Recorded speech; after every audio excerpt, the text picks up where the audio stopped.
Eh bien, le franc CFA est un cancer et il faut s'en débarrasser. Il faut abolir cette monnaie et c'est ce dont ont besoin les pays africains et ne pas surtout tomber dans les pièges de réforme ou des réformes qui ramèneraient à 40 ou à 35% le montant des réserves à déposer par les pays africains auprès de la Banque de France ou du Trésor français. L'entreprise ne sera pas du tout facile. La tâche ne sera pas aisée, mais elle doit être menée à bien. Et pour cela, il faut s'armer de deux choses, de réalisme et de clairvoyance. Euh, nous pouvons nous demander quelle pourrait être la réaction de la France. Cette réaction pourrait être violente. Et cela pour la simple raison qu'une grande partie de la prospérité de la France repose sur cette arnaque que constitue le franc CFA. D'ailleurs, l'ancien président français Jacques Chirac l'a reconnu dans une déclaration qui a été très médiatisée sur les réseaux sociaux d'ailleurs. De par le passé, la France s'est insurgée contre tous les gouvernements et les chefs d'État africains qui ont fait de l'indépendance monétaire une priorité.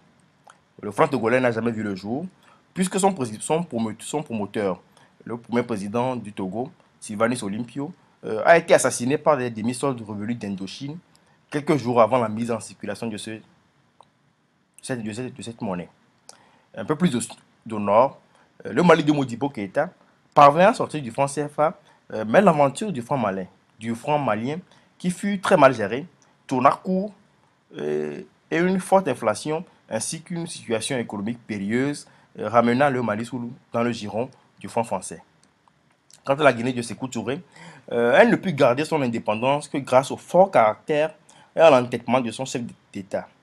L'épisode des faux billets, orchestré par Jacques Faucard, illustre jusqu'à quel point la France est prête à aller pour combattre et ramener dans son giron les pays récalcitrants.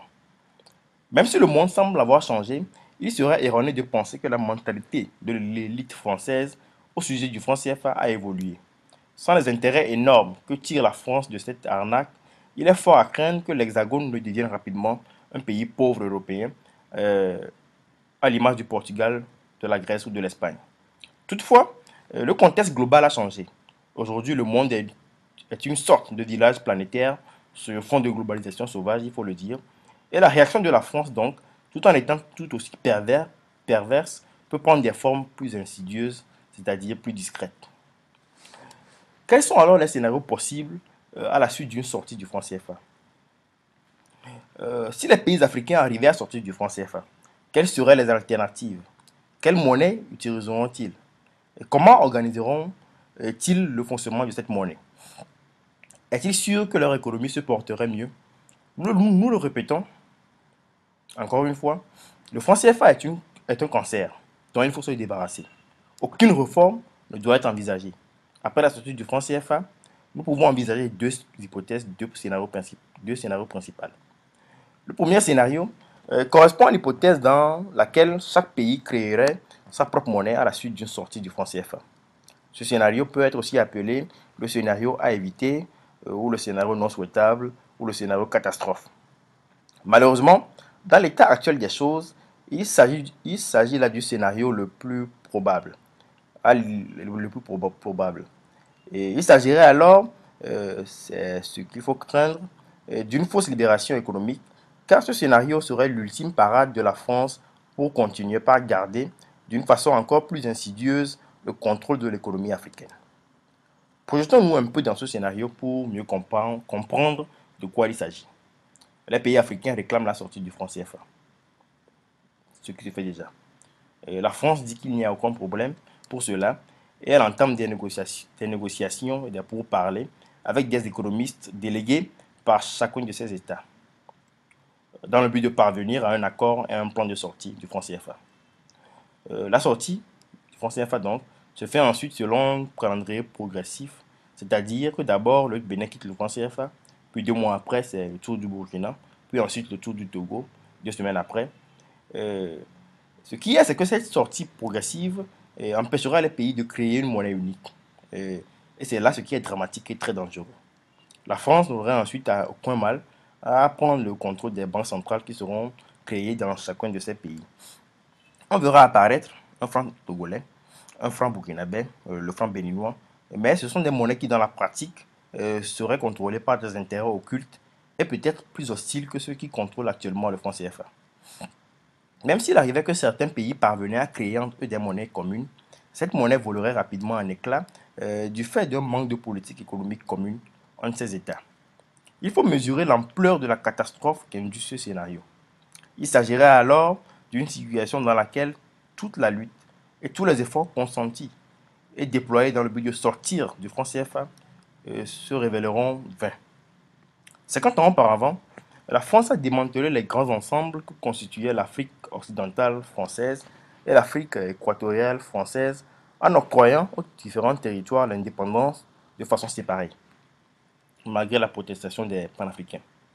Cette situation a conduit au fait que tant bien qu'indépendants, aucun de ces pays n'est libéré et qu'à divers degrés, ils demeurent des colonies de la France. Cela a rendu caduque toute la lutte menée par les générations passées en vue de l'obtention de l'indépendance africaine. Ce qu'il faut comprendre, c'est que si tous les efforts consentis dans le but de sortir du franc CFA n'aboutissent qu'à la création de 14 nouvelles monnaies, et une monnaie pour chaque pays notamment, il s'agirait d'un échec et non d'une réussite, et surtout d'un retour en arrière et non d'un progrès. L'octroi des indépendances nominales a conduit les pays africains à développer une sorte de fierté qui a à son tour engendré un sentiment micronationaliste très fort. Aujourd'hui, à cause de ce sentiment micronationaliste très fort, reparler de lutte pour acquérir la véritable indépendance paraît dépassé. De cette même façon, l'autre grande tragédie à craindre est que l'octroi d'une fausse indépendance financière qui se traduirait par la création d'une monnaie pour chaque pays ne galvanise les populations et ne renforce leur fausse fierté. Si tous les États avaient leur monnaie, cela serait une entrave grave à la réalisation de l'unité africaine que nous appelons de tous nos voeux. En guise de première conclusion, nous pouvons dire que si le franc CFA doit mourir pour donner naissance à une monnaie par État, cela équivaudrait à labourer la mer, à se battre pour ne laisser qu'aux générations futures un héritage pire que celui que nous avons reçu de nos parents, et donc à les condamner à des siècles d'errance et d'exploitation. Qu'en est-il alors du second scénario? Eh bien, le second scénario est celui de la monnaie unique.